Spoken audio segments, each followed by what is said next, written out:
Welcome to episode number 53 on Business and Leadership Stories. Storytelling is something that is ingrained in our system. We hear our grandparents' stories, and then our parents' stories, our teachers' stories, and then stories that popular culture taught us via books and movies. Sachin Bhandary tells business stories, and then after telling that story, he gives us a vital communication and marketing tip that we can extract from that story. Sachin and his story co are consultants who are in the process of revamping the way India thinks. It's what they don't teach you at Harvard Business School. That's important. Remember that. How are you, my friend? All well? Very good, Rishi. Good to be back in the studio. Excellent. Please go check out his Win with Stories newsletter on LinkedIn. And now we dive into the story. So, I believe you took a 10-day Vipassana course. Yeah. This was some time ago, but yes, I've taken. And when you came back is when you discovered this story. Yeah? You want to talk about it? So this story that I discovered was about Elizabeth Holmes, who is the founder of this company called Theranos. I think some people have heard I of think your mind was sufficiently empty of needless thoughts that you could latch on to something very important after coming back from 8.5 days or 9 days of silence. Right. 9 days of silence. The silence actually is a misnomer. When you go to Vipassana, that's actually when you realize how violent your mind is, because you can't stop thinking. And the entire process of Vipassana is actually to sort of Quieten that and actually observe rather than participate in that thought. And trust me, that's the most difficult thing I've ever done. And I've done a couple of difficult things in life. That's when I got to know, after I came back, I got to know about the story of Theranos, Elizabeth Holmes, who founded this company at the age of 19. And her entire claim was that with a drop of blood, they could run 250 tests.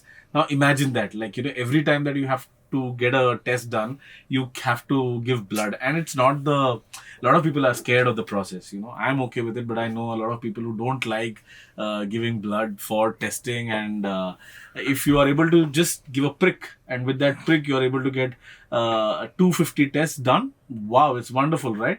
Now, eventually what happened is that people found out that this company was a fraud. They were using machines by some other company, I think with HP or Edison, HP machines and stuff like that. And over a period of time, she had actually got money from investors by lying to them. She had lied to customers. She had lied to her employees as well. And now I think, if I'm not wrong, she's serving jail time in the United States. So a fantastic story of somebody we actually celebrated and put up on the pedestal, who eventually turned out to be someone who betrayed all of us. So that's the story that I got to know. That's the story, Morning Glory. Well, you live and learn. And more often than not, you learn from what has deceived you. That is right. You learn better. You learn better. Marketing and communication tip that came out of that story. Please, Sachin, enlighten us. So the thing, Rishi, is that ethics in storytelling are super important. And I think, there's this storytelling coach by the name of Donald Miller in the United States, who came up with this framework called Story Brand.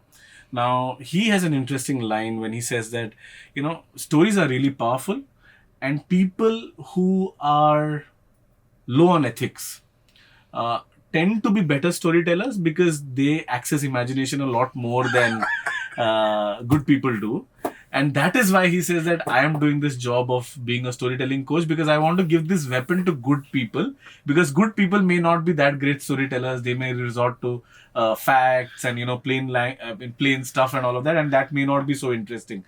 So as a student of storytelling, you also need to realize that every time that you come across a story which is too good to be true, a 19-year-old starting a company which is actually with a single drop of blood going to be able to come up with 250, you need to be able to question that every time. Like, for instance, today when I was coming to your studio, I was in a local train, and there was this one poster of Baba Bengali. The revered Baba Bengali, Yeah. who can rid you of all your sexual problems. Yes, all your sexual problems. And he said that if your wife is with somebody else, come to me, dial this number. 1 घंटे में सारे all your problems will go away. When a story is too good to be true, you should question it, you should research, and you should not take it at face value, which is what people didn't do in the case of Elizabeth Holmes. So every time that we are celebrating someone who's actually too good to be true, it is time for us to question. So question your stories. Wonderful. And all of you, especially people in human resources, in communications, in marketing, if you want him to do one-on-one sessions with your employees, with yourself, or handhold you through groups of people doing these storytelling sessions, he has the capacity to transform not just business leaders, but entire organizations. Sachin Bhandary. How can people reach you? Very simple, Rishi. Look for Sachin Bhandary on LinkedIn. Sachin is easy. Bhandary is Bhandary. And on my profile, there's a link which says get in touch or stay in touch. Click on that link. You can either subscribe to my newsletter or set up a Zoom call with me if you have a specific project in mind for me, for your company or your team. I'm going to see you next week. Bye-bye.